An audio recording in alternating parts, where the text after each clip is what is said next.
Coach. I'm doing the 4-minute slot this Wednesday. I'm looking at stewardship, good stewardship around our time.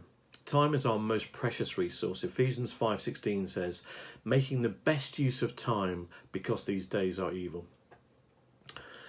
Don't know if you know this, but the average life has 4,400 weeks in it. That's 52 times 85, comes out at 4,420 for the mathematicians amongst us.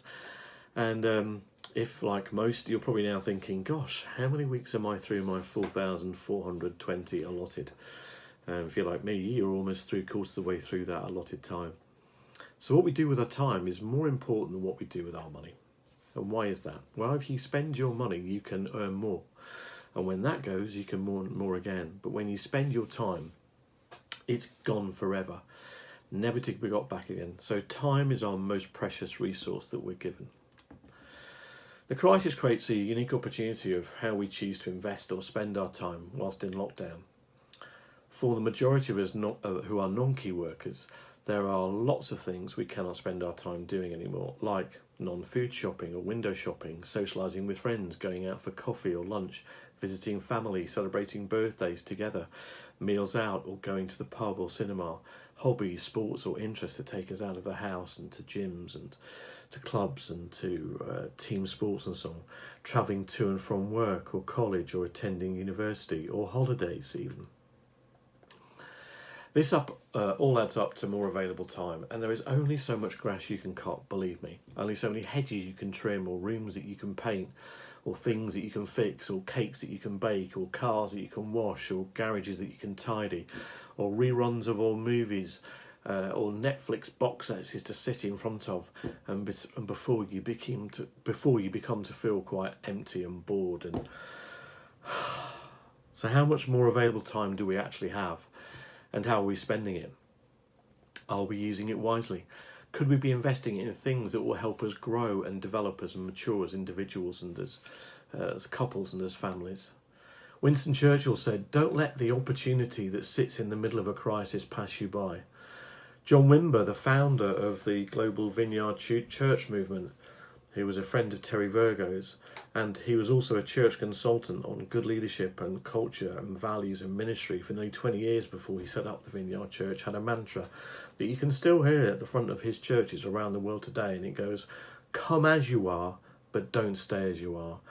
Encouraging us daily to become, as Christians, to become more Christ-like, more like him and less like ourselves. To take up our big life's adventure, as Bear Grylls calls it, with Christ and move forward, or to play our part in church family life, whatever that looks like for you. Can you also see that we have a big opportunity here to invest this spare time wisely during this lockdown period? Well, what does that look like, Simon, you may ask, as one of many responses to this. Around me, I'm seeing people and churches and businesses and organisations innovating and pioneering and creating in order to survive and adapt and then thrive at this unprecedented time of crisis. This means change. This means for some getting out of our comfort zones.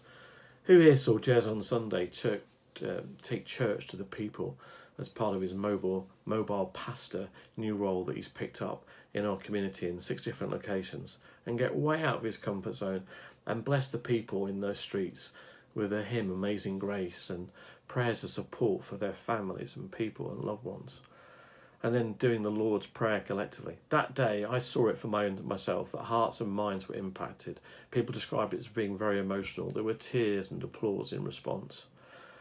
With more of the same to come this Sunday from Jess. So the challenge is, what could you be doing wisely with your spare time to grow and develop yourself at this time? When we choose to get out of our comfort zone, we grow exponentially. It's the times where we move and grow fastest in our lives. So my challenge to you in this age of access to knowledge and information and how-tos, just a quick click away on the worldwide internet of knowledge and information. What are you going to learn? Millie at the moment's learning how to play piano, but you could learn how to play guitar or a new instrument. What new skills are you going to study and learn and pick up and develop? What new venture are you going to start or plan for? What new ministry are you going to start or join or plan for? What book of the Bible are you going to really study with a commentary to help you get real clear understanding so you can bless others? What new business are you going to create or start or plan for? Is it a time to assess your life's plan, your life's goals, or to write a new plan or some new goals, or just update your will? What's your plan to lose weight or get fit, or both, as we sit here nibbling our way through this lockdown period? Let's be good stewards of our time together and of our talents. Time's your most precious resource. Don't let it slip through your fingers. Make the best use of your time. Be proactive and be intentional with what you choose to invest it in. As Wimber said, come as you are, but don't stay as you are. Be continually growing, developing, and working on yourself, or helping others to do the same.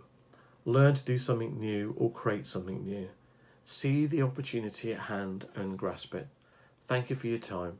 Enjoy this amazing spring weather, and just watch what you do with your time.